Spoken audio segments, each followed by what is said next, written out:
Oke, bismillah. Ada Ustazah Nur ya ini ya? Atau Ustaz Nur Latif?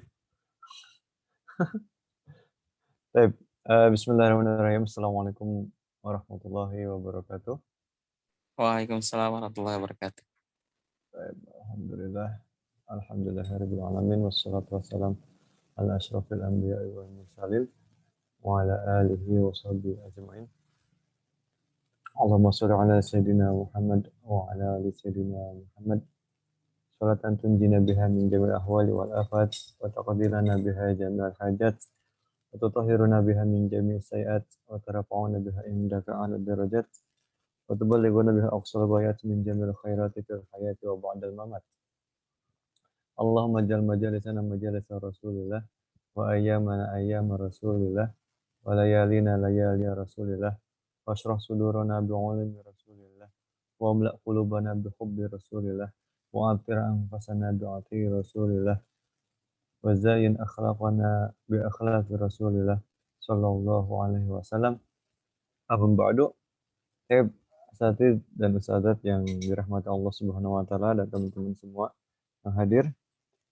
Alhamdulillah kita diberikan kesempatan dan nikmat oleh Allah Subhanahu wa taala untuk kembali hadir di majelis ilmu di kajian ilmu tasawuf yang dimana di ilmu tasawuf ini banyak sekali kitab tentang ilmu tersebut dan yang kita pilih di sini adalah Tajul Arus fi Tahdzibin Nufus atau Fi Tasawuf karyanya Al-Imam Ibnu Athaillah As-Sakandari. Baik. Jadi seperti yang sudah disampaikan sebelumnya bahwasanya ini kajian terakhir dan teman-teman juga sudah tahu bahwasanya kita memang target untuk Ramadan ini setiap pertemuannya bukan untuk menghatamkan Quran, maaf, bukan untuk menghatamkan kitab ya, tetapi kita lebih kepada bagaimana kita memahami semua materi yang ada, yang kita baca, lalu kita praktekkan dalam kehidupan sehari-hari, itu yang penting. Seperti itu. Jadi, jika kita lihat memang kita masih 5% lah dari kitab ya. Tapi nggak apa-apa. Artinya yang 5% ini akan lebih baik ya daripada kita bisa membaca semuanya. Tapi yang 5% ini bisa lebih baik kalau kita misalnya mengamalkannya, kita memahami dan mengamalkannya, seperti itu. Baik, teman-teman semua, kita ucapkan shalawat serta salam kepada junjungan kita semua, Nabi kita yaitu Nabi Muhammad SAW, yang mana dengan perjuangan beliau kita bisa merasakan keindahan Islam, iman, dan ihsan. Baik, hari ini kita masuk ke bab syu'mul ma'siyah.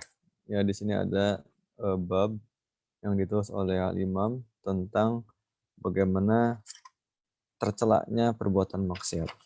Karena memang dari awal kita sudah diingatkan ya tentang bagaimana kita itu adalah makhluk yang belum berdosa, makhluk yang selalu lupa, selalu salah, sehingga salah satu bab atau salah satu tangga yang harus kita lewati menuju Allah Subhanahu wa taala itu adalah taubat. Dan ketika kita sudah masuk ke bab taubat, ternyata ada bab lagi yang dimana pintu tersebut harus kita lewati, yaitu mutaba'ah di Rasulullah SAW fil aqwal wal af'al wal ahwal. Nah, ketika kita masuk dan melaksanakan bagaimana poin dari mutaba'ah atau dalam bahasa kita adalah mengikuti jejak Rasulullah SAW, meneladani kehidupan beliau. Nah, di situ pasti ada tantangan-tantangannya dan disebutkan oleh Al-Imam Ibnu Athaillah di sini adalah maksiat itu sendiri. Seperti itu. Jadi dari mulai kita memahami tentang konsep dosa, lalu konsep amal soleh, lalu kita juga di sini diingatkan tentang bagaimana kita harus mengikuti apa yang dicontohkan dari Rasulullah SAW, dan salah satu hal yang dicontohkan dari Rasulullah SAW adalah kita wajib menghindari yang namanya maksiat. Karena maksiat ini akan membuahkan sebuah dosa, itu ya. Jadi mudahnya seperti itu. Nah, di sini syu'mul maksiyah adalah bab yang menjadi penutup insya Allah di kajian Ramadan ini, dan insya Allah nanti di akhir kita akan coba memberikan kesimpulan kira-kira maksudnya seperti apa, kayak gitu ya. Jadi di Majlis Al-Khamis, pertemuan yang kelima ini. Baik. A'udzubillahi minasyaitonirrajim. Bismillahirrahmanirrahim. Qala al-mu'allif rahimahullahu ta'ala wa nafa'ana bi'ulumihi fid dharain amin. Syu'mul ma'siyah. Ya, syu'mul ma'siyah adalah artinya tercelaknya perbuatan maksiat. Ufin li'abdin ya'lamu ihsanal muhsin fayajtari'u ala ma'siyatih. Ini emang kalau kita belajar ilmu tasawuf, yang harus kita hadirkan itu bukan hanya sekedar akal pikiran kita ya teman-teman. Tapi hati kita juga harus dihadirkan karena banyak ulama-ulama sufi nasihat-nasihatnya itu yang memang nyentuh gitu ke hati. Kalau misalnya memang kita benar-benar menghadirkan hati kita seperti itu. Jadi di sini disebutkan ufin ya'amdin katanya. Jadi kalau kata itu kan mungkin teman-teman pernah dengar ya, ada ayat Al-Qur'an juga ya yang menggunakan kata ufin ya. Jadi dalam sebuah surat wala taqul lahum uffin wala tanharhuma ya. Artinya di situ kata uffin di situ kalau dalam bahasa Arab itu adalah ihda maratibil qaul as-sayyi. Ya, jadi salah satu jenis perbuatan atau perkataan yang buruk. Hanya satu derajat. Jadi kalau misalnya perkataan buruk itu memang ada derajatnya. Nah, uffin ini salah satu derajatnya. Ya, ada yang bilang di pertengahan, ada yang paling rendah. Ya. Dan biasanya kalau di terjemahan kita, yaitu diterjemahkannya tuh gitu ya. Jadi janganlah kamu mengatakan kepada orang tua kamu, ah. Padahal kan kalau misalnya aja mah ya sama aja ya, artinya nggak ada apa-apa. Cuman di sini ufin di sini lebih tepatnya adalah semua perkataan yang buruk ya, yang paling kecil pun itu adalah sesuatu yang dilarang oleh Allah Subhanahu wa taala ketika disampaikan. Nah, di sini Al-Imam menggunakan kata uffin. Jadi sangat tercela ya, sangat buruk ya bagi siapa? Bagi seorang hamba. Nah, teman-teman semua, jadi uffin di sini memang luar biasa ya. Artinya meskipun kita melakukan hal yang buruk ya, sekecil apapun itu dinilainya besar. Seperti itu. Jadi kalau misalnya kita mengatakan ih atau atau gitu kan di depan orang tua dan itu memang tujuannya adalah mengatakan hal yang buruk, nah itu juga termasuk. Jadi bukan aja. Gitu. Pokoknya segala perkataan yang memang di dalamnya diniatkan untuk berbuat atau mengatakan itu termasuk hal yang dilarang oleh Allah Subhanahu wa taala. Nah, di sini ufin li abdin sangat-sangat tercela ya bagi seorang hamba ya'lamu ihsanal muhsin, dia tahu kebaikan orang yang berbuat baik kepada dia, tapi ya farajtari wa ala ma'syati. Tapi dia berani untuk melanggar atau bermaksiat kepadanya. Ya, al-muhsin di sini artinya adalah Allah Subhanahu wa taala. Kenapa sangat hina seorang hamba itu dinilai hina oleh Imam di sini? Karena dia itu tahu, sangat tahu bagaimana kebaikan Allah Subhanahu wa taala kepada dirinya, ya. Tapi di waktu yang sama dia pun juga bermaksiat kepada Allah Subhanahu wa taala. Nah, di sini yang luar biasanya Al-Imam ya. Jadi eee, menggunakan permisalan yang ada di dalam kehidupan sehari-hari kita. Dan kita juga sama ya, teman-teman, artinya kalau misalnya kita berbuat buruk gitu ya, atau berbuat baik gitu ya kepada orang lain, ternyata orang lain itu melakukan hal buruk kepada kita, kita juga jadi nggak seneng gitu ya. Kan saya misalnya berbuat baik gitu. Artinya ini, dan laisa kamitslihi syai'un ya. Namun di sini juga sama makomnya. Artinya kita sangat hina ya kalau misalnya kita berbuat buruk kepada orang yang sudah berbuat baik kepada kita. Misalnya kepada orang tua kita, kepada tetangga kita yang baik, kepada teman-teman kita yang sudah misalnya mengajak kita kebaikan, tapi kita berbuat buruk kepada mereka. Nah, itu juga sesuatu yang hina. Nah, apalagi ini berbuat buruknya atau bermaksiatnya itu kepada Allah Subhanahu wa taala, ya. Jadi luar biasa. Jadi ketika di sini juga ada maqam ubudiyah, ya diingatkan tentang maqam rububiyah. Artinya Allah itu pasti baik, teman-teman. Ya pasti sebanyak apapun maksiat yang dilakukan oleh manusia, Allah Subhanahu wa taala masih terus memberikan nikmatnya, ya. Tidak ada ceritanya misalnya, kita maksiat dengan menggunakan kaki kita langsung, misalnya dihilangkan, ya. Artinya Allah Maha Maha menerima taubat, Maha baik. Ya, salah satu kebaikan Allah Subhanahu wa taala itu adalah menunggu hambanya untuk taubat, untuk kembali kepada Allah Subhanahu wa taala, meskipun masih dalam keadaan berdosa. Maka di situ ada namanya ubudiyah, ada rububiyah. Ubudiyah penghambaan artinya. Ya, kalau rububiyah artinya adalah ketuhanan. Nah, ini maqam ubudiyah rububiyah ini selalu menjadi dua hal yang terus berbarengan. Yang ubudiyah itu kita sebagai hamba Allah Subhanahu wa taala, kita beribadah, ya. Ada juga rububiyah, itu menjadi, milik Allah Subhanahu wa taala sebagai Rabb, sebagai Tuhan, ya.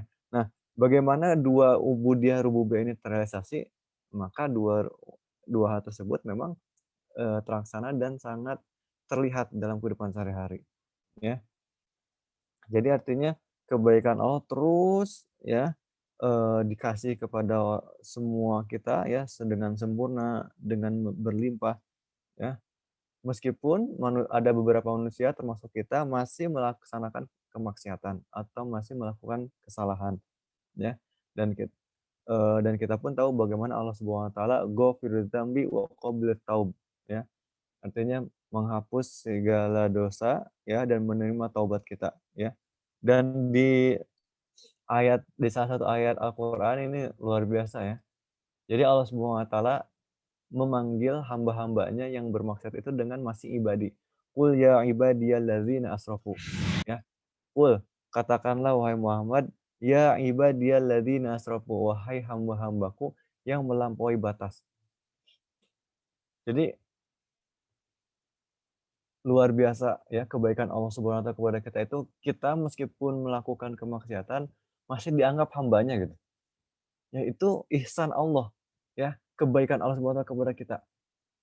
Karena kalau misalnya nih kita ya berbuat baik kepada orang lain, terus orang lain itu kita sakiti ya, bisa saja orang lain itu tidak menganggap kita lagi teman, tidak menganggap lagi kita saudara, gitu ya. "Apa-apaan kamu kemarin saya kasih tapi kamu malah ngomongin saya, keburukan saya misalnya di belakang." Kan pasti tuh putus ya. Tapi Allah Subhanahu wa taala itu tidak, ya ihsannya luar biasa ya, wa huwa muhsin ya. Artinya dalam perkara maksiat pun Allah Subhanahu wa taala masih memanggil kita, "Ya ibadi," ya wahai hamba-hambaku.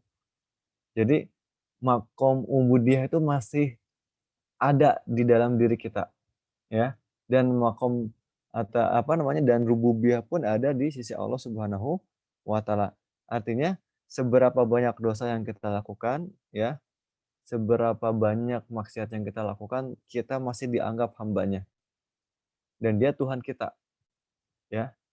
Padahal nih ya, kita fakir ya, kita hina, kita miskin, Allah yang maha kaya, Allah yang maha kuasa ya.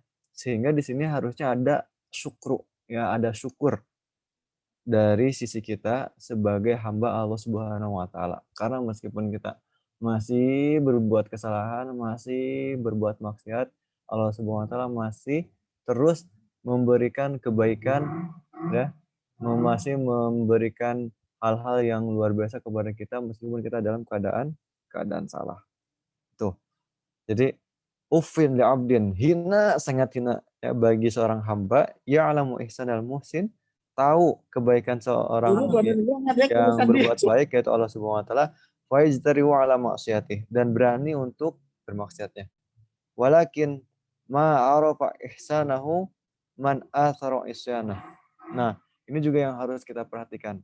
Bahasanya kata Imam di sini dikatakan seseorang itu memang kalau misalnya tidak mengetahui secara hakikat atau secara sempurna tentang kebaikan Allah Subhanahu wa taala, dia akan berani untuk bermaksiat. Jadi kalau misalnya ada orang yang bermaksiat, secara tidak langsung keimanan dia dan kepercayaan dia kepada Allah Subhanahu wa taala itu sedang hilang. Dan ada sebuah hadis yang mengatakan bahwasanya memang ketika seorang yang beriman itu bermaksiat, maka keimanannya itu masih lagi hilang, seperti itu, hilang, ya, bahkan, terhapus. Maka kalau misalnya al-iman itu kan yazidu wa yanqus, ya. Jadi kalau misalnya imannya manusia itu kadang bertambah, kadang yangkus, gitu ya.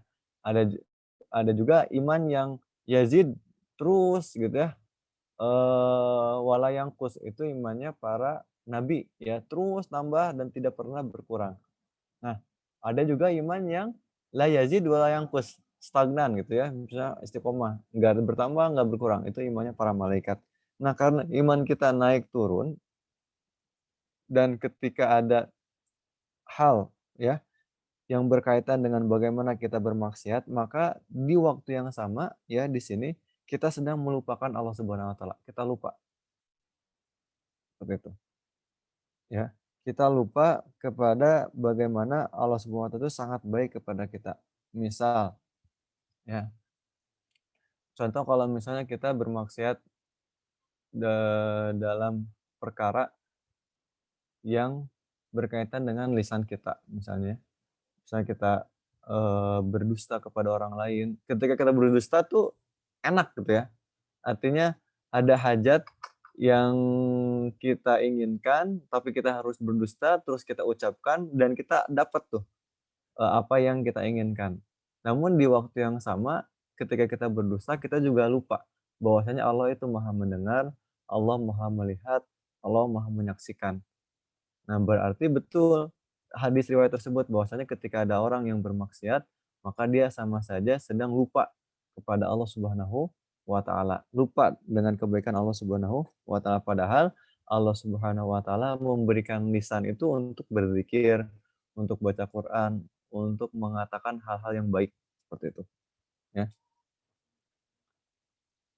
Wa ma arafa qadrahu man lam yuraqibhu. Nah, ini luar biasa ya.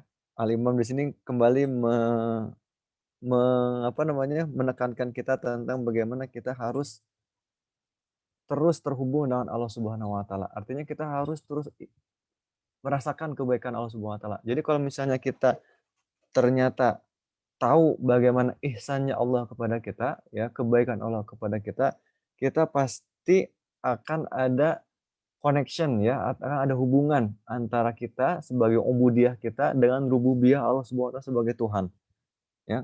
Seperti yang disampaikan, di dalam Al-Quran, "La in syakartum la azidannakum," ya. Karena yang namanya syukur atau yang namanya kebaikan-kebaikan ini bukan masalah tentang harta juga gitu ya, misalnya, tahun ini kita dapat THR, oh berarti Allah Maha baik, gitu ya. Nggak kayak tahun kemarin nggak dapat THR berarti Allah nggak Maha baik gitu ya. Nah, bukan gitu ya. Karena kebanyakan, nah ini juga yang harus kita pahami bahwasanya yang namanya kebaikan Allah itu bukan sekedar memberikan rezeki dalam bentuk uang, dalam bentuk harta. Seperti itu. Tapi semua kebaikan yang kita rasakan, ya, itu adalah sumbernya dari Allah Subhanahu wa taala. Artinya kita bisa sholat di masjid, kita bisa, bersedekah masih, kita masih bisa apa, berzakat fitrah misalnya nanti, kita masih bisa ketemu orang tua kita, masih bisa berbakti, kita masih bisa belajar di sini. Itu tidak terlepas dari maunah atau kebaikan-kebaikan Allah Subhanahu wa taala, ya. Artinya hal-hal yang mungkin secara lahiriah kita rasakan, kita lihat gitu ya, bendanya, itu mungkin fokus kita, tetapi ternyata ada kebaikan-kebaikan yang memang sumbernya pasti dari Allah Subhanahu wa taala, yang kadang kita nggak sadar dan itu yang harus kita syukuri sebetulnya, ya. Contoh, misalnya tadi, ya, bisa nikmat dalam ibadah. Jadi nikmat tarawih itu nikmat gitu ya. Bacaan Al-Fatihahnya, suratnya meskipun rakaatnya 23 ya, tapi terasa nikmat gitu ya. Allahu akbar, tidak ada, apa namanya, keluh kesah di dalamnya misalnya, "Aduh ini lama banget sih," gitu ya, "ini imam," gitu ya. Atau misalnya capek, pegel, atau ngantuk kayak gitu ya, tapi tetap ya, ketika malam tersebut itu nikmat banget, ya nikmat luar biasa gitu ya, hafalannya, terus pendengarannya, semua menikmati proses sholat tarawih tersebut yang mungkin jumlahnya 23 rakaat. Nggak ada rasa capek, nggak ada rasa ini. Nah itu sumbernya dari Allah Subhanahu wa taala. Kalau misalnya kita syukur terhadap nikmatnya ibadah tersebut, ya insya Allah itu sesuai dengan janji Allah Subhanahu wa taala, la azidannakum. Jadi kalau misalnya teman-teman ya yang sudah pernah belajar nahwu shorof, di situ bisa dilihat ya, la in syakartum, kalau engkau semua bersyukur ya, la azidannakum. Di situ ada la ya. Kan biasa kalau misalnya fi'ilnya atau kata kerjanya cuman azid, zada yazidu, azidu gitu ya, saya menambah. Tapi di situ diawali dengan lam. Di situ namanya lam di situ yang jika kita lihat dari gramatikal bahasa Arab adalah lamu taukid. Lam untuk menekankan, ya untuk penekanan. Jadi la azidannakum. Nah, ternyata di akhir fi'il atau di akhir kata kerja tersebut ada nun tasydid. Nah, dan itu juga buat taukid. Jadi ada 2 penekanan di dalam satu, kata kerja, la azidannakum. Jadi benar-benar akan ditambah. Nah, coba teman-teman bayangkan kalau misalnya teman-teman merasakan kenikmatan ibadah, khususnya misalnya taraweh, ya, yang jumlahnya 23 rakaat misalnya, atau tahajudnya misalnya jumlahnya lebih dari 10 rakaat, misalnya dengan kenikmatan yang luar biasa, terasa kayak gitu ya. Terus kita bersyukur, maka sesuai janji Allah akan ditambah. Mungkin malam ini kita dapat, nanti malam besok terus ditambah ditambah lebih nikmat lagi lebih nikmat lagi lebih nikmat lagi. Nah, maka di situ, artinya kita harus tahu ya posisi kita, ya posisi kita sebagai hamba yang ubudiyah dan posisi Allah sebagai rububiyah, ya. Dan kita pun merasakan ya dan yakin sebanyak apapun kesalahan kita, Allah Subhanahu wa taala masih terus memberikan kesempatan untuk kita bertaubat dan, meminta ampun kepada Allah Subhanahu wa taala. Sebelum ajal menjemput, ya, pintu taubat apalagi sekarang bulan, Ramadan itu terbuka sangat lebar. Maka para ulama memberikan nasihat kepada kita semua, jangan sampai Ramadan habis, dosa kita masih belum terampuni, pahala kita masih belum meningkat, ya. Karena kalau misalnya terjadi gitu ya, pahala kita belum nambah, terus, dosa kita masih banyak, terus Ramadan habis, berarti kita sama saja tidak memanfaatkan Ramadan tersebut. Nah, di sini dilanjutkan, wa ma arafa qadrahu man lam yuraqibhu. Ya, artinya kita semua ya tidak akan mungkin mengetahui qadrah Allah Subhanahu wa taala. Artinya bagaimana sebetulnya kebaikan Allah itu seperti apa, kita nggak akan mungkin, gitu ya. Jadi kita misalnya pengen tahu jumlah nikmat Allah itu seperti apa, ya, tidak ada orang yang mengetahui secara detail, misalnya jumlahnya atau misalnya, apa namanya, kualitasnya tidak ada, ya. Yang pasti kita merasakannya. Makanya kalau misalnya kita ketika belajar ilmu tauhid, kita jangan apa namanya, bertanya tentang kaifiyah. Misalnya, Allah Maha melihat, jangan sampai kita nanya lagi, bagaimana Allah melihat? Nah, ya, kita yang yus'alun, kita yang, ditanya, ya Allah tidak bisa ditanya, gitu ya. Misalnya, eee, Allah Maha mendengar, bagaimana Allah mendengar? Nah, itu adalah pertanyaan yang harus dihindari. Karena apa? Karena memang tidak ada satupun orang yang bisa menjawab, ya. Namun di sini, Al-Imam Ibnu Athaillah Al-Sakandari, "Wa ma arafa qadrahu man lam yuraqibhu." Di sini pentingnya muraqabah, ya, muraqabah. Jadi muraqabah di sini teman-teman semua, ya kita diingatkan tentang bagaimana muraqabah. Ada muraqabah, ya, nanti jadi ada musyahadah, ada muraqabah, ada muqarabah. Nah, ya apa itu gitu ya? Kita lihat, kita pelan-pelan ya teman-teman. Artinya ini kembali kepada bagaimana hadis Rasulullah SAW yang menjelaskan tentang ihsan. Ya mahwal ihsan. Al ihsan huwa an ta'budullaha ka'annaka tarahu fa illam tarahu fa innahu yaraka. Ya. Jadi Di ihsan itu ada dua hal ya yang harus diperhatikan. Yang pertama ya, u'budullaha ka'annaka tarahu. Artinya ya, kita beribadah kepada Allah Subhanahu wa taala seakan-akan kita ya melihat Allah Subhanahu wa taala, menyaksikan. Nah, itu namanya maqam musyahadah. Dan itu memang untuk maqam musyahadah ini sangat tinggi ya, teman-teman. Artinya eh, para waliullah, para ulama-ulama masyayikh yang benar-benar apa namanya, dekat dengan Allah Subhanahu wa taala, seperti itu. Nah, nanti dari musyahadah, kalau misalnya kita nggak bisa musyahadah, ya, fa ilam tarahu fa innahu yaraka. Artinya ada muraqabah. Muraqabah itu adalah maqam atau kedudukan di mana kita diperhatikan. Muraqabah itu perhatian, diperhatikan oleh Allah Subhanahu wa taala. Dan kita sebagai manusia, menurut Al-Imam Ibnu Athas dari sini tidak bisa ya mencapai bagaimana kita kenal atau misalnya mengetahui ihsannya Allah, kemuliaannya Allah tanpa muraqabah, seperti itu. Jadi di sini muraqabah ini sangat sangat harus diperhatikan bagaimana semua yang kita lakukan, semua yang kita usahakan, bahkan semua yang terlintas di dalam hati kita ya, itu Allah Subhanahu wa taala tahu. Misalnya tadi pagi misalnya ya, tadi jam 9 ini kenapa ya belum mulai-mulai misalnya. Kan ada dalam hati gitu ya, oh mungkin masih ada kesibukan atau mungkin ada hal yang lainnya. Nah, semua pikiran-pikiran itu dan semua yang terbesit di dalam hati itu pasti ada ya, ada dan diketahui oleh Allah Subhanahu wa ta'ala. Maka di situ ada maqam musyahadah ya, ada maqam muraqabah.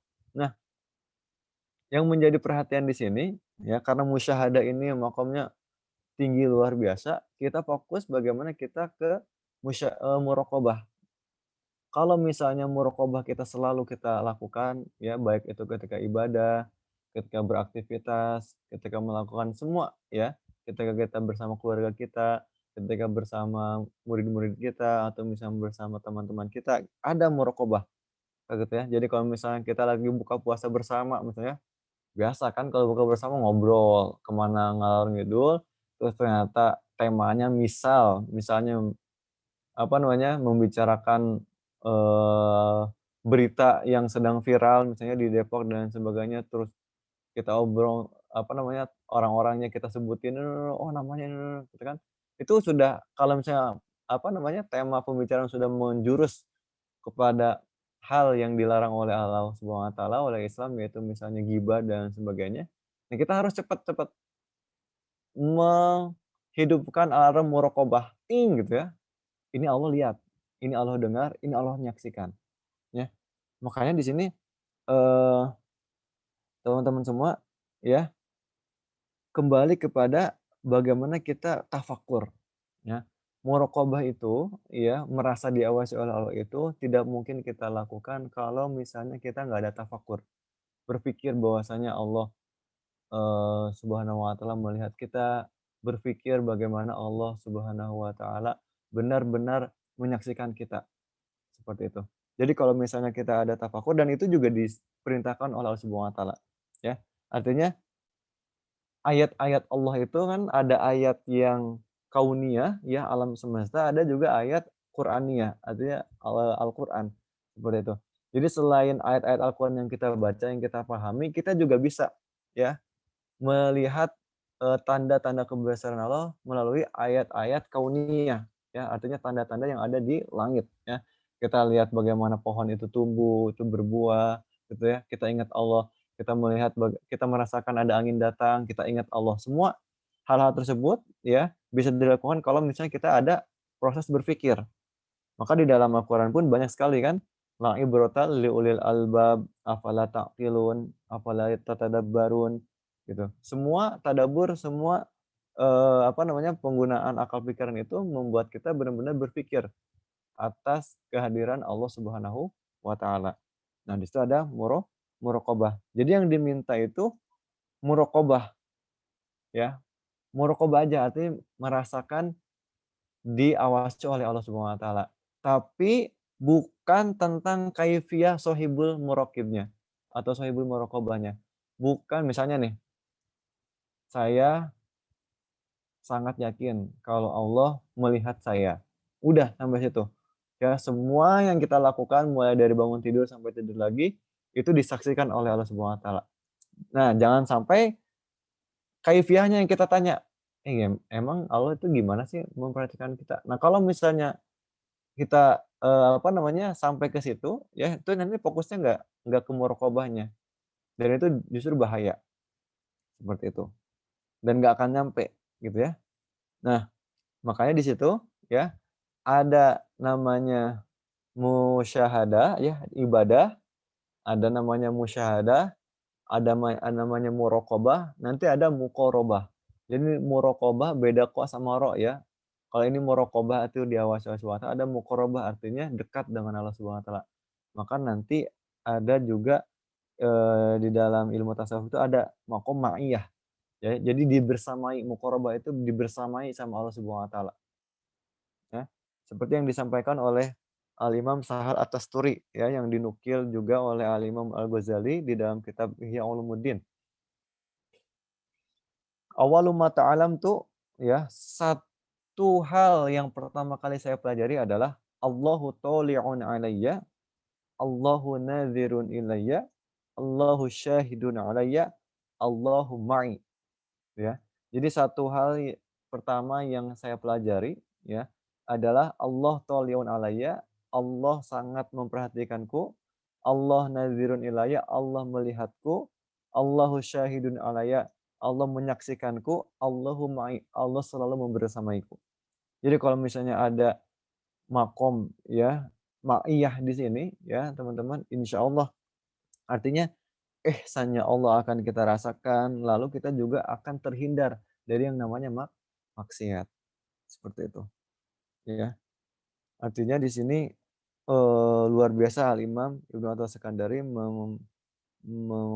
apa namanya, mengingatkan kita tentang makom muraqabah dan muqarabah, lalu ada ma'iyah. Ya, jadi setiap gerak-gerik kita teman-teman, ya, itu disaksikan oleh Allah Subhanahu wa taala. Bahkan kita ini majelis ini juga pasti ya kita yakin ya disaksikan oleh Allah Subhanahu wa taala, dan kita berharap ya majelis ilmu seperti ini baik yang secara online seperti ini atau misalnya langsung ketemu ya, benar-benar dicatat oleh Allah Subhanahu wa taala sebagai amal terbaik kita. Amin. Ya Allah ya Rabbal alamin. Kita lanjut ya. Lalu wa ma rabaha man ishtaghala bi ghairihi. Tidak akan pernah beruntung bagi orang-orang ya yang sibuk bukan karena Allah, ya. Jadi dia sibuk tapi lupa Allah, kayak gitu ya. Itu adalah orang yang tidak beruntung. Nah, bahkan nih ya sebagian ulama mengatakan man ishtaghala bil ibadah ma rabiha, ya. Bahkan orang yang sibuk ibadah itu termasuk juga orang yang tidak beruntung. Saya coba sekali lagi ulang ya, manis taghala bil ibadah ma rabiha. Ya. Bahkan orang-orang yang sibuk ibadah, sibuk baca Quran, sibuk sholat, sibuk zakat, sibuk puasa, tiap sore misalnya bagi-bagi takjil gitu ya, itu masih bisa dinilai orang yang belum beruntung. Lalu siapa Ustadz yang beruntung? Man robiha huwa manistaghola bil ma'bud. Masya Allah ya. Yang sibuk dengan zat yang kita sembah yaitu Allah Subhanahu wa taala. Kenapa? Karena betapa banyak ibadah-ibadah yang kita lakukan ya, tapi ma'budnya, Allahnya kita lupa. Ini juga jadi refleksi kita semua ya asatidzah, semua teman-teman semua di sini ya. Bahkan segala amal ibadah yang kita lakukan pun kita coba bisa nilai masing-masing, merefleksikan muhasabah diri kita masing-masing. Berapa sih, ibadah-ibadah yang kita lakukan itu yang diterima oleh Allah Subhanahu wa taala? Maka di sini menjadi concern atau misalnya jadi konsentrasi kita gitu ya, perhatian kita kepada apa yang ditulis oleh Imam, "Marabiha manistawala biwairihi." Ya. Jadi benar-benar akan rugi orang yang sibuk tapi bukan karena Allah. Ya. Jadi pikirannya itu yang lain. Allah lupa, lupa kepada Allah. Ya, bahkan dalam ibadah pun masih lupa kepada Allah Subhanahu wa taala, apalagi di luar ibadah. Ya kan? Jadi man ishtaghala bil ibadah marobih, ya. Orang yang sibuk ibadah masih belum beruntung, masih rugi. Siapa yang nggak rugi, siapa yang beruntung adalah man ishtaghala bil ma'bud, yaitu orang yang sibuk ya dengan zat yang diibadahi, yaitu yang disembah, yaitu Allah Subhanahu wa taala. Bahkan kita juga teringat dengan hadis Nabi Muhammad SAW bahwasanya ketika kita masuk surga, teman-teman semua ya, kita masuk surga karena apa? Ya, bukan karena amal kita, bukan karena amal soleh kita, tapi karena rahmat Allah Subhanahu wa taala. Ma dakhala dakhilun alaihi bil amal.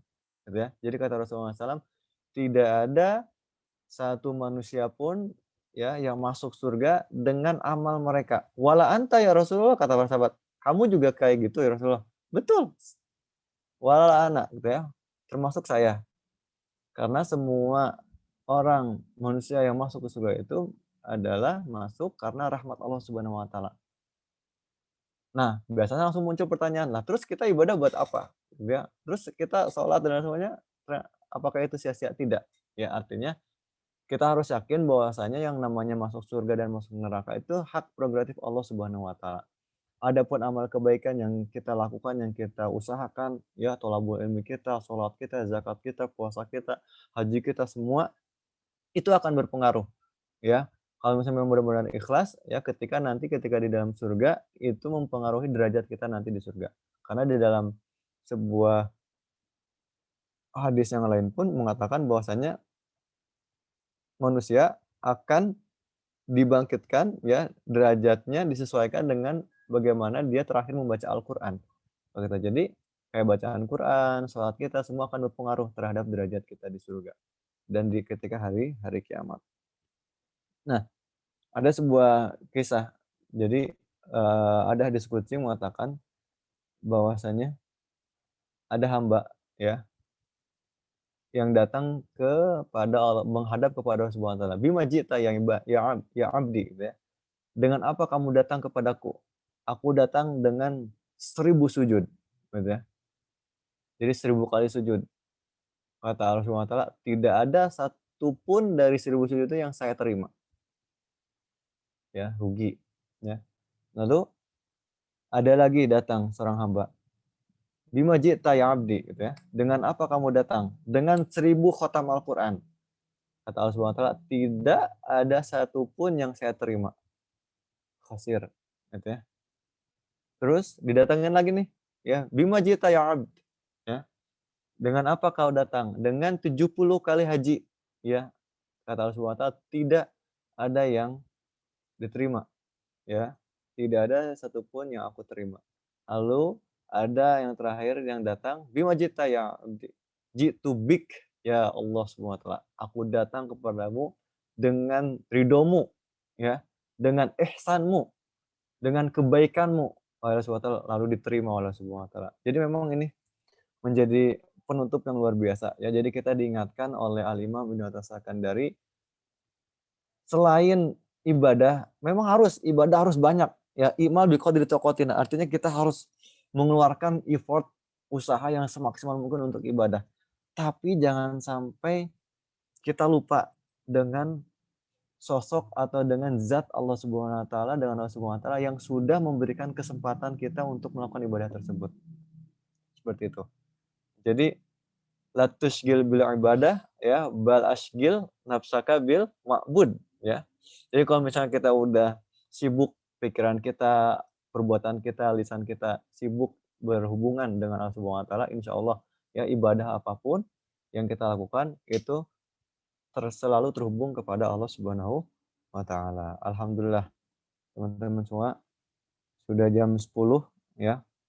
Kurang lebih ini sudah lebih dari 45 menit ya. Jadi di sini kalau misalnya kita lanjutkan ya, eee, wa ma rabiha man ishtaghala bi tidak beruntung ya, rugi bagi orang yang sibuk tanpa Allah Subhanahu wa taala. Lalu alima anna nafsa tad'uhu ilal halakah fatabi'aha, juga rugi bagi orang yang dia tahu hawa nafsunya membuat dia menuju kepada kehancuran tapi tetap ikut gitu ya. Sama ya itu juga bahan refleksi buat kita ya. Kita tahu ini maksiat, ini dilarang Allah tapi tetap aja dilakuin. Nah itu berarti adalah sosok orang yang rugi ya. Lalu wa'alima annal qabba yad'uhu ila rusdi fa'asahu. Dan orang pun bisa dinilai rugi ya, sangat rugi bagi orang yang dia tahu hatinya itu lebih condong kepada kebaikan, tapi nggak diikutin ya. Misalnya nih, Allahu akbar, ah adzan duhur. Tahu adzan duhur ya, dan tahu itu adalah panggilan untuk sholat dan hatinya pun terpaut gitu ya, untuk pergi ke masjid untuk sholat ya, atau misalnya untuk ngambil wudhu untuk sholat.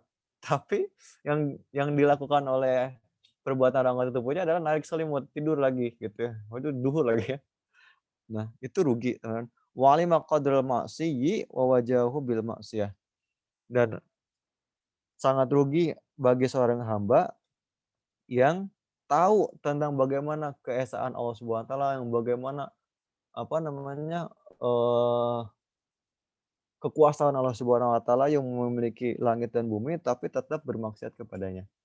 Nah, ini adalah syu'mul maksiyah, ya, bab syu'mul maksiyah, tercelaknya perbuatan maksiat. Kenapa? Karena memang dalam sebuah asar ya, bukan hadis, kalam ulama atau para tabi'in atau para sahabat bilang, "Jangan jangan remehkan sebuah maksiat," gitu ya.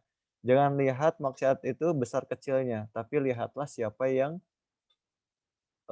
kita bermaksiat, kayak gitu, ya. Jadi meskipun, dikit aja Ustaz bohongnya gitu ya, bukan masalah bohong besar atau kecil, tapi kita bohong ke siapa gitu ya, dan itu didengar oleh Allah Subhanahu wa taala, seperti itu. Baik, teman-teman semua alhamdulillah kita sudah melewati 5 majelis ya. Artinya di sini kita kembali diingatkan melalui ilmu tasawuf ini tentang salah satu cabang ilmu yang harus kita perhatikan gitu ya. Jadi selain akal kita, lalu selain jasmani kita yang harus kita perhatikan, ternyata ada hati kita juga yang harus diperhatikan dan harus diberikan, nutrisinya, seperti itu ya. Nah, nutrisi hati ini bisa didapatkan melalui ilmu tasawuf, karena sebagaimana yang sudah kita pelajari tasawuf itu diambil dari kata as-sofa salah satunya ya, adalah suci, ya dan itu berkaitan dengan tasfiyatul bawatin, ya artinya, menyucikan batin-batin, kita gitu ya, hati-hati kita. Nah kita juga diingatkan kembali tentang bagaimana, selama 5 majelis ini kita tahu tentang pentingnya taubat kepada Allah Subhanahu wa taala dan itu menjadi salah satu langkah pertama yang harus diperhatikan. Dan yang namanya taubat berarti berkaitan dengan kesalahan maksiat, maka ketika di majelis ini gitu ya, di akhir majelis ini kita juga diingatkan tentang maksiat. Bagaimana maksiat itu memberikan bekas di dalam hati kita ya, dan menjadi penghalang bagi hidayah atau bagi kebaikan yang datang kepada kita. Lalu juga ternyata maksiat itu memberikan, kerugian kepada diri kita. Karena kalau misalnya kita bermaksiat sama saja kita sudah lupa dengan kebaikan Allah Subhanahu wa taala dan kita hidup ya dari bangun tidur sampai tidur lagi, tidak terlepas dari kebaikan Allah Subhanahu wa taala. Oleh karena itu secara logika saja, kita tidak mungkin gitu ya, melakukan keburukan kepada orang yang sudah berbuat baik kepada kita. Nah, sekarang kepada Allah Subhanahu wa taala, ya. Itu luar biasa, teman-teman. Artinya ini menjadi nasihat bagi kita semua, agar kita lebih istiqomah, ya. Dan tadi juga ditutup dengan, maqam musyahadah dan muraqabah itu juga penting, ya. Jadi ketika kita sudah bisa muraqabah, ya, lalu mungkin nanti kita bisa musyahadah. Jadi musyahadah itu bukan lagi merasa diawasi, tapi setiap gerak-gerik yang ada di depan mata kita, itu langsung ingatnya Allah. Daun yang bergerak, daun yang berguguran, bunga yang muncul gitu ya, buah misalnya yang muncul, terus ada misalnya motor lewat dan terus semua itu yang dipikirkan Allah Subhanahu Allah Allah Allah Allah Allah. Nah, ketika itu kita lakukan maka nanti ada maqam ma'iyah, dibersamai oleh Allah Subhanahu wa taala dan ketika itu maka kita akan termasuk orang-orang yang beruntung dengan sibuk dengan ma'bud, ya, dengan Allah Subhanahu wa taala, bukan hanya sekedar sibuk dengan ibadah saja, tapi juga sibuk dengan memikirkan Allah Subhanahu wa taala. Seperti itu. Baik, alhamdulillah teman-teman semua, ya, jika ada pertanyaan silahkan. Oh, di sini ada dari Ustazah Wira Ramdhani. Ustazah atau Ustadz nih? Ustazah, ya, Wira Ramdhani. Bagaimana mencapai derajat syariat, makrifat, hakikat seperti orang saleh atau para wali? Bagaimana riadohnya? Bagaimana dengan tatoyur di kehidupan kita sehari-hari? Apakah boleh kalau sesekali? Jika tidak, bagaimana menghindarinya? Ya, pertama, saya bukan sohibul ma'rifat ya teman-teman. Artinya di sini harus di yang apa? Yang diperhatikan adalah memang ada istilah-istilahnya, ya, ada istilah-istilah yang berkaitan dengan ini, ya. Jadi kalau syariat berkaitan dengan fikih, kalau misalnya ma'rifat hakikat itu biasanya sama, ya. Jadi ada akidah, ya, ada syariah, ada hakikoh, gitu ya. Jadi kalau akidah berkaitan dengan keimanan kita, dengan ketauhidan kita, kalau bisa syariah berkaitan dengan fikih, ya, dengan fikih kita, dengan hal-hal yang berkaitan ibadah kita. Kalau hakikoh atau ma'rifah, ya, itu berkaitan dengan akhlak, ya, dengan akhlakul karimah. Kalau misalnya bagaimana, ya, ini kan berkaitan dengan steps, ya, langkah-langkah. Wallahu a'lam bishawab, ya, artinya eh para wali ini bagaimana, ya, artinya saya juga jadi gini teman-teman, jadi untuk menjawab pertanyaan ini memang ada jawaban yang bisa, ya, yang pas untuk jawaban ini, dan itu dijawab oleh orang-orang yang sudah derajatnya memang mendekati atau sudah jadi wali, ya, dan itu mungkin bisa, apa namanya, ditanyakan. Tapi kalau misalnya kita sebagai pelajar gitu ya, sebagai orang yang mempelajari ilmu tasawuf yang berkaitan dengan, akidah, syariah, dan ma'rifah atau hakikoh, itu kita bisa pahami tentang bagaimana kedudukan tiga tersebut di dalam kehidupan sehari-hari, ya. Jadi, dan nggak bisa ya misalnya kayak gini, oke, tata cara menjadi wali Allah gitu ya, satu apa, 2 apa, 3 apa, sampai 7 misalnya. Nah, itu juga harus dipertanyakan siapa yang berbicara seperti itu dan lain sebagainya. Tapi di sini sebagai seorang pelajar yang harus kita pahami adalah mempraktikkan ketiga hal tersebut di dalam kehidupan sehari-hari. Akidah, syariah, sama akhlakul karimah. Kita pakainya istilahnya akhlakul karimah atau hakikat, ya. Artinya dalam kehidupan sehari-hari, akidah itu harus dilaksanakan. Jadi segala apa yang kita lakukan, ya, sholat kita, zakat kita, semua kebaikan-kebaikan yang kita lakukan, mau itu ibadah mahdoh, mau itu ibadah ghairu mahdoh, mau itu ibadah yang hablum minallah, ada hablum minanas, itu pokoknya intinya tauhidullah, Allah tujuannya. Lalu juga jangan lupa syariah. Syariah itu berkaitan dengan fikih. Artinya kita sholat, sholat lillahi ta'ala, betul lillahi ta'ala. Tapi caranya benar nggak? Gitu ya. Nah, itu ada di syariah, di fikih. Maka kita pelajari sholatnya kayak gimana yang betul. Shollu kama ra'aitumuni usolli. Maka kita pelajari bagaimana Rasulullah sholat. Bagaimana para sahabat mengajarkan tentang sholat. Ya, syariah. Nah, ini berarti makam tauhid udah dapat, ibadahnya juga misalnya sudah dapat, gitu ya, sudah berusaha untuk melaksanakan, lalu nanti ada akhlakul karimah, maka akhlakul karimah artinya, hakikat di sini. Karena apa? Karena jangan sampai kita sibuk mensolehkan diri sendiri, ya, tetapi kita nggak soleh kepada orang lain. Jadi misalnya kita rajin ke masjid, tapi sepanjang jalan di masjid kita ngobrolin orang lain, terus ngibahin orang lain, fitnah orang lain. Kayak gitu, seperti yang tadi, yang di majelis ketiga atau keempat dijelaskan, ya, kita harus menghindari dalam perkara mendolim orang lain. Ya, jadi kita ada makam akidahnya, ada syariahnya, ada akhlakul karimahnya. Seperti itu. Ya. Jadi kalau misalnya ditanya riyadhahnya, kan berarti bagaimana ada langkah-langkahnya ya. Dan itu wallahu alam bisawab ya. Dan yang apa namanya yang bisa kita simpulkan dari yang kita pelajari di 5 pertemuan ini adalah tadi bagaimana mengimplementasikan, mengamalkan poin akidah, syariah, dan akhlakul karimah. Ya. Bagaimana dengan tatoyur di kehidupan kita sehari-hari? Apakah boleh kalau sesekali? Nah, kita harus pahami dulu tatoyur ini apa. Ya, tatoyur ini apa dan apa yang bisa eh, apa namanya ciri-ciri kalau misalnya itu tatoyur kayak gitu. Jadi harus dipahami dulu tatoyur itu apa. Karena mungkin teman-teman di sini juga bertanya, "Tatoyur apa?" Bisa saja tatoyur kata A ini, tatoyur kata B ini, kayak gitu. Tapi kalau misalnya melihat konteks pertanyaan, ya, tatoyur di sini adalah sesuatu yang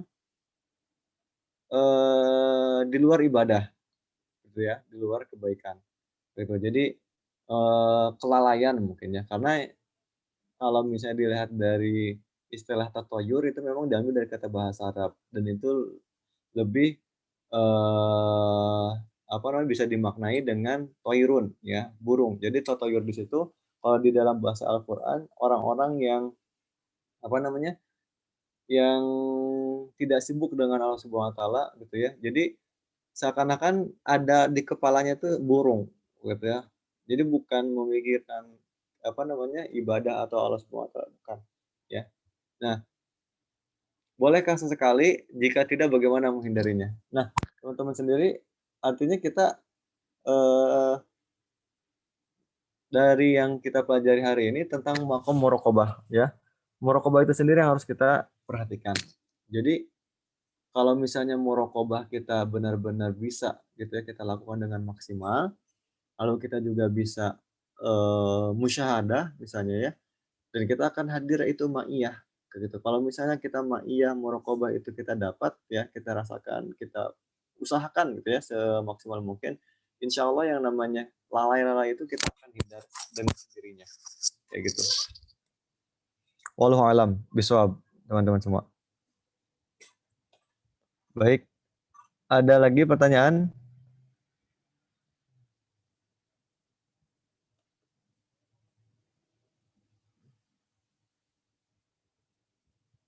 Oke, alhamdulillah. Jadi dari pertanyaan tersebut ya kita belajar tentang bagaimana fokus kita harus mempraktekkan akidah, syariah dan akhlakul karimah ya. Lalu yang kedua tentang bagaimana kita muraqabah itu sendiri. Teman-teman ya. Jadi muraqabah lalu nanti ada makam ma'iyah ya, merasa dibersamai oleh Allah Subhanahu wa taala. Baik, alhamdulillah. Jika memang tidak ada pertanyaan lagi ya, kita sudahi majelis terakhir ini dan kita juga berharap kepada Allah Subhanahu wa taala. Ya, Ustaz. Oh, udah ya. Dan kita juga berharap kepada Allah Subhanahu wa taala semoga apa yang kita pelajari, apa yang kita pahami benar-benar bukan hanya sekedar sampai di telinga kita teman-teman ya, artinya langsung masuk ke dalam hati dan dari dalam hati kita muncul keinginan untuk terus mengamalkan ilmu-ilmu tersebut. Karena inti dari ilmu itu adalah amal ya. Betapa banyak orang-orang umat-umat terdahulu yang keilmuannya luar biasa, tapi hancur ya diazab oleh Allah Subhanahu wa taala karena apa? Karena nggak amal, ya karena tidak ada amal di ilmu tersebut, kayak gitu ya. Jadi mumpung kita masih diberikan kesempatan untuk beramal ya, maka mari kita semua saling mengingatkan ya, masing-masing untuk segala apa yang kita ketahui kita amalkan dalam kehidupan sehari-hari, khususnya apa yang kita dapatkan dari Al-Imam Ibnu Athaillah As-Sakandari di At-Tuhfah fi Tasawuf Al-Musamma Tajul Arus Al-Hawi li Tahdhibin Nufus. Dan insya Allah juga ini menjadi majelis yang terakhir ya dan tetap akan dilanjutkan teman-teman semua. Jadi kalau misalnya teman-teman masih ingin terus belajar tasawuf, ini juga akan coba diniatkan untuk terus ya menjadi kajian online ya.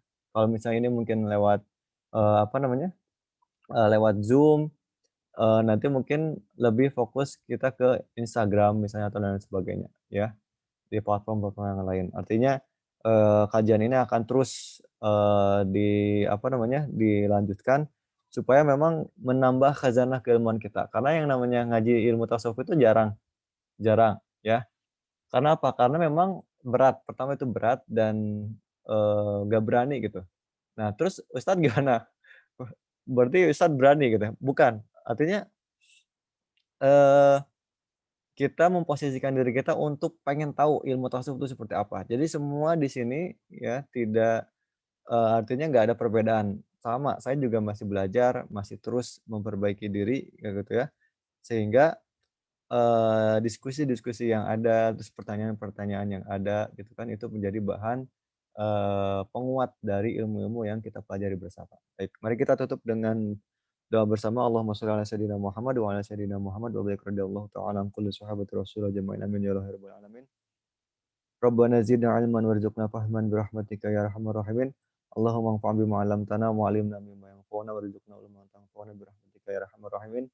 Ya Allah, ya Rabbal Alamin, berikanlah kami ilmu yang bermanfaat dan jadikanlah ilmu tersebut benar-benar bermanfaat dalam kehidupan sehari-hari kami. Amin. Ya Allah, ya Rabbal Alamin. Wassallallahu ala sayyidina Muhammadin nabil ummi wa ala alihi wa sahbihi wasallam walhamdulillahi rabbil alamin. Terima kasih teman-teman semua. Ya ila liqa. Assalamualaikum warahmatullahi wabarakatuh. Waalaikumsalam warahmatullahi wabarakatuh. Syukran Ustaz. Afwan, Ustaz.